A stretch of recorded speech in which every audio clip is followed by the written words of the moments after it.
Ahoy there! Working on the 87 DLX again, and if you guys watched the last video, you saw we blew apart the entire interior, cleaned everything up, laid down a bunch of sound deadening material, put the carpet back in. Seats and stuff haven't quite gone in yet. That's because I got a few things that I'm doing in this video, so I figured why put the seats in when I'm going to need to have them back out later. Which if I was smart, I would have done this before I put the carpet back in, but I'm not very. So anyway, let's go talk about what we're going to do. Forgive me for the very messy garage area situation. I got a lot going on. Here's the tires for later, but this is everything we're throwing in right now. Would you believe that I cleaned this entire garage out like 2 weeks ago? And I mean, I had nothing on my workbench other than that transmission and that 4AC and maybe that box. Anyway, this is what we're putting in today. I got the rear speaker panels all kind of cleaned up. Did paint this white, the little Toyota part on there white with a paint marker. It's not perfect. In fact, I had it blow up on me right there, and I thought Sharpie would cover it up, but it didn't. So I got to get goo gone on there, but that's a problem for later. But I'm going to go ahead, put a new head unit inside of there. We got some speakers, got a little amp and sub combo. I got these rear carob window covers that I'm super stoked about. I got the inclinometer.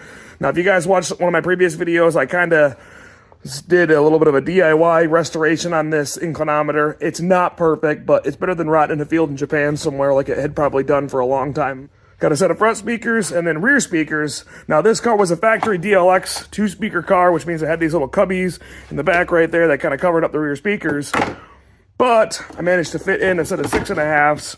Now it's not the best installation ever in the world. I kind of turned the screws sideways, drilled 3 holes, used the fancy little brackets that they come with to put it in place, pop those out of the connector, and then along they go. Now that leads us to the rear connector. I think I can confirm with two of the, at least 2 DLXs that I've owned. I haven't done speakers on all of them, but these are the 2 that I've at least owned that I've checked in the back of. Behind this little cover right here lies, I don't know how well you can see that, but right there, there's the rear speaker harness for the DLX. So if your car is a 2-speaker car, you should have a speaker harness kind of tucked away back there. So these were actually kind of wrapped a little bit in tape, and they were cut like at a hard 90. So hopefully these wires aren't damaged, but if they are, they will be fairly easy to replace because we got a lot of access to them. So all right, so these little panels right here do have a little cutout on the SR5 models or the DLXs that would be 4-speaker models. These are some off of one of my parts cars. You can kind of just shove them in here and kind of have the harness kind of crimped up in there, but I happen to actually have a set, so I'm going to go ahead and swap these all out of here. You could probably take a little Dremel and notch yours, make it fit with not much effort, but I'm going to go ahead and just kind of do it the right way because I have the ability with the parts that I've got, thankfully. So these are now spares that I will put back in my stash, which are in better shape than that one, and they obviously don't match, but no one's going to see them. They're in the corner, so I'm not super concerned about it. All right, so if I were to go ahead and bolt these in right now, I would be kind of shooting myself in the foot because I want to put these panels around the back windows here. So let me get those out very quickly. Now, this is probably not the cleanest of paint jobs, but I did paint these. Figured it was something that would look a little bit nice. I've seen some other guys do this on the page and forum and stuff as well, and I thought it looked good, so I figured why not? I'll do the same thing. I'll be a copycat. I'll spray a little paint on this. What's the worst that happens?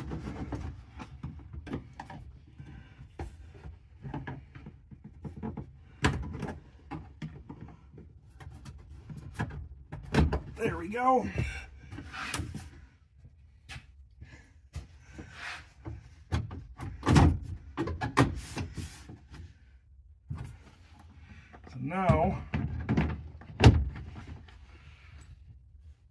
Now for the very last part, these little carob window covers. Now these just kind of sit, just kind of right along in here. They just kind of sit behind this windowsill. Looking over at my carob over here, you can kind of see they just sit up along the windowsill along here. Follow this along over here, and they sit up along there. So looking at this window, it's about how they're sitting on there.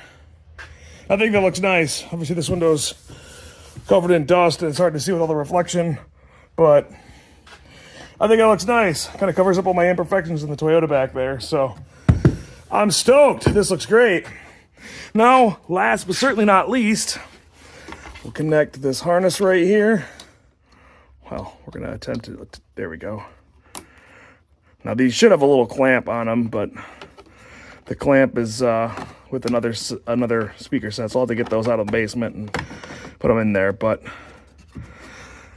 that'll do it. I think it looks pretty good. We got speakers wired up. They're pretty well tucked up out of the way. I can probably move these up a few more inches like that, and they'll be out of the way nicely. So one side down. Let's use some internet magic and knock this side down. Alrighty, other side's all done. Got the carab window cover in.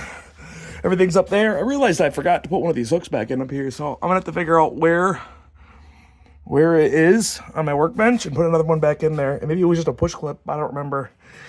But either way, this back end is more or less complete. I still have to tuck the carpet in a little bit in some spots, but for now, we're gonna go up front and do the radio. All right, so now moving on to the stereo system. I have these little baffles that are gonna go behind the front speakers. I did not get them for the rear speakers because I didn't actually know if those 6.5s were for sure gonna fit or not. These are the Kenwood speakers that I got. Nothing amazing, but Kenwood's at least a relatively reputable brand. These are probably their lower tier of speakers because I think they were only like 30 bucks for a set of two of them, which is, if you guys are in the audio world, you know that's basically more or less nothing. These are probably could consider Walmart grade, but whatever. They're going to be an improvement over potentially 40-year-old stock speakers. And this is the stereo system that I got. Thank goodness there's a connector in there. Hopefully there's actually a harness in this car. We're going to find that out in a second. This is a stubby little guy. I guess it doesn't play CDs, so it makes sense, but pioneer. Let's go ahead and splice all this thing in.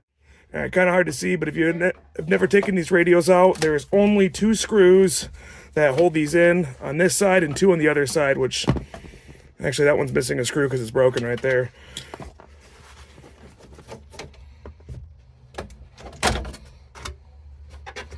All right, let's see.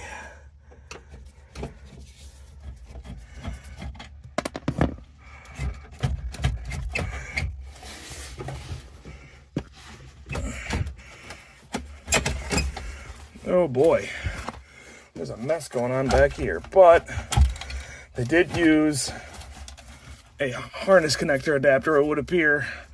So that is fantastic news for me. Now, for this radio bracket, a lot of times people try to buy a adapter to fit these factory radios or aftermarket radios together, and I've always just used the factory one, which looks exactly what this person did, most likely. I do not see any Toyota stamps on here, but I've always just pulled these screws out just like this and adapted any sort of aftermarket radio or stock radio together with these. So saves you some money on a quote-unquote install kit. I know a lot of modern cars require dash kits, but these are a little old school. Thankfully don't have anything like that. All right, going with this old, man, I wonder how old this thing is.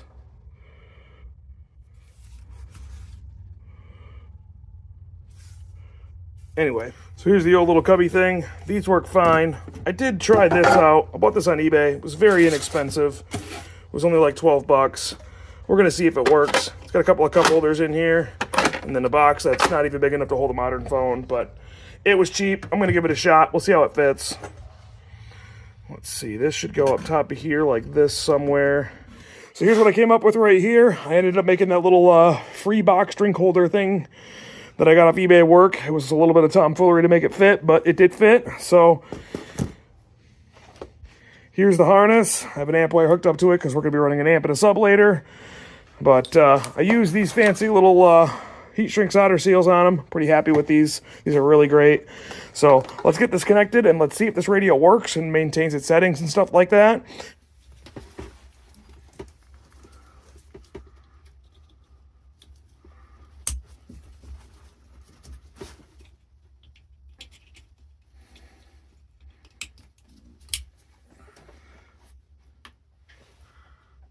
All right, here we go. Let's power it up. Language English. We'll set time to like 6:02 p.m. Quiet. No, we don't do that. And then let's go back. Source. Okay, source. No, it wants me to keep setting things up. I'm good. It's fine. It's 6:02. It's not the time, but I don't really care. It's close enough. Here we go. Start demo. Let's not do a demo.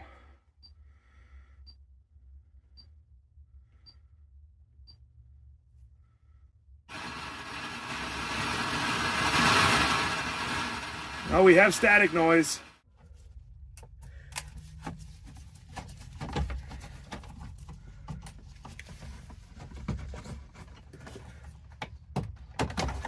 There we go.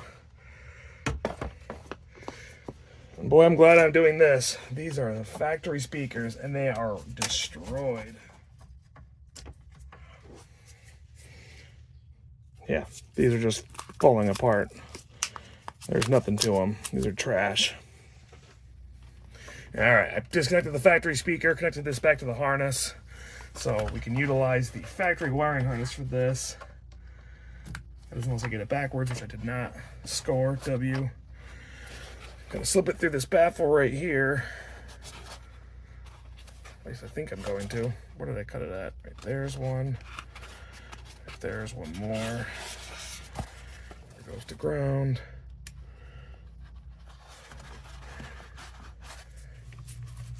All right, speakers in, all wired up. Baffle is behind it.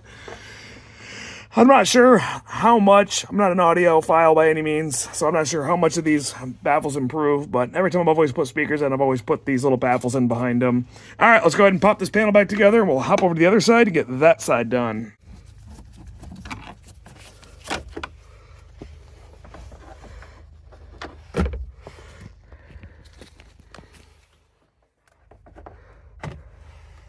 Another factory speaker. Bad. But while we have this down, now's a good time to check something inside this blower box. So, we got access to the blower box right now, so we're going to check it for mice.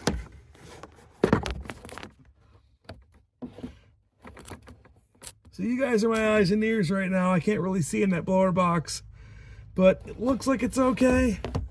Well, we don't have a bunch of mice inside of there, but I guess we'll find that out soon. I guess I probably could put the key in, turn the blower on, and see if it makes a ton of noise, but we got a lot of other things to do first, so we're not going to quite do that just yet. All right, now we're going to go ahead and move on to the interior lighting. For that, I'm going to use, once again, this brand. Really a fan of these guys. Definitely not sponsored by these guys by any means, but these are just a really good brand of bulb that I've been using in a lot of my cars, and they last about the longest out of anything else that I've used. Most everything else flickers. These are white, so the interior from the factory looks kind of like this at night. Got a green hue to it, which isn't bad. They're adequately bright enough for what they are at night, but I really want to go with like that right there. That's a lot nicer looking.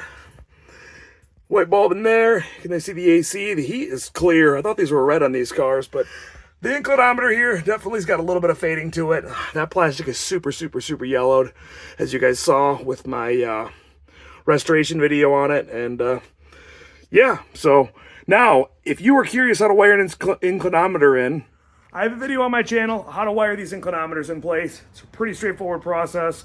They are a little bit hard to find, but you can do some digging around online and they'll usually show up. So if you want to figure out how to install them, check the link in the description. I'll have the video in there, which has the wiring diagram from the forum and my video of how I drilled it out. Yeah, interior lighting's all the way done now. So let's move on to the very, very last thing, which is the sub and amp wiring. This is going to take a little bit of time to do, but it's going to be worth it to do it. So let's get moving on that. So here's what we're going to put in here. This is just a cheap amp and sub combo. I am hoping this is going to actually fit right here underneath the rear seat. That's kind of my goal. I'm not so sure it will. It's a little bit big. I probably should have got a little bit smaller one, but let's do some fiddling around, and let's see if, hopefully, if we're lucky enough to get this to fit underneath the seat right here. Now, I'm going to have to go ahead and get this amp wire installed. So I believe I'm going to be able to utilize the factory wiring loom harness underneath there behind the battery. So look underneath this engine bay. You can see this thing's been converted to a Weber. They cut the throttle cable and rooped all the emission stuff out of here, which isn't bad, but I'm a big fan of the factory carburetors and factory functioning OEM stuff. It just seems to work a lot nicer. So I'm going to go ahead, when I pull this motor out, we're going to actually go through and test all the different components and stuff of the emission system, and we're going to try to get everything functioning and working again. So that's a later project, though. For now, let's go ahead and try to wire in this positive wire. All right, well, we're not officially in the clear just yet, but everything's hooked up and functioning. So I ran the remote wire and the RCA cables and everything like that just kind of underneath the carpet, as you can see. Well, imagine it complete, because it's very much not complete right now. The ground wire, I just kind of ran into that bracket for the seat right there, and the power wire kind of loops around underneath here. I am going to probably trim it up a little bit shorter. I popped out these panels over there, fed the wire underneath through all this, up and through up there, which it's not fully tucked away just yet. And then in this wheel well right here, I just kind of punched a small hole on the rubber line right there, and then I ran it all along the main power wires that run through the entire car and back through the hole. Yeah, there's not enough light right there, but through the hole where the hood latch comes through. It's kind of wrapped around back there and hooked up to the battery right here. So again, it's not its final rendition. I got to do a little bit of cleaning up, so let's do that actually right now.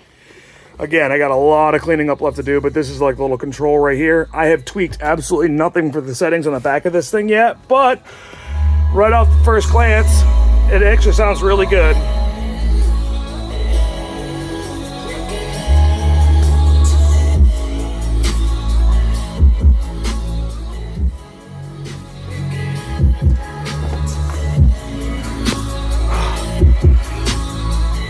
Both these speakers are bumping, which is good. So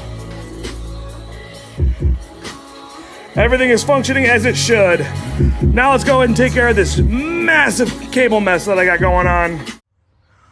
All right, well, it took a long time, but the interior is finally back together. 90% complete. I still got to put the shifter console and stuff in there, but that's going to wait until the transmission's back in, because there's really no point in me doing it now. But so actually I did this last video, but I did put some LED dome lights in this car. I managed to find some new lenses off of eBay. They were like 10 bucks, maybe 11 bucks.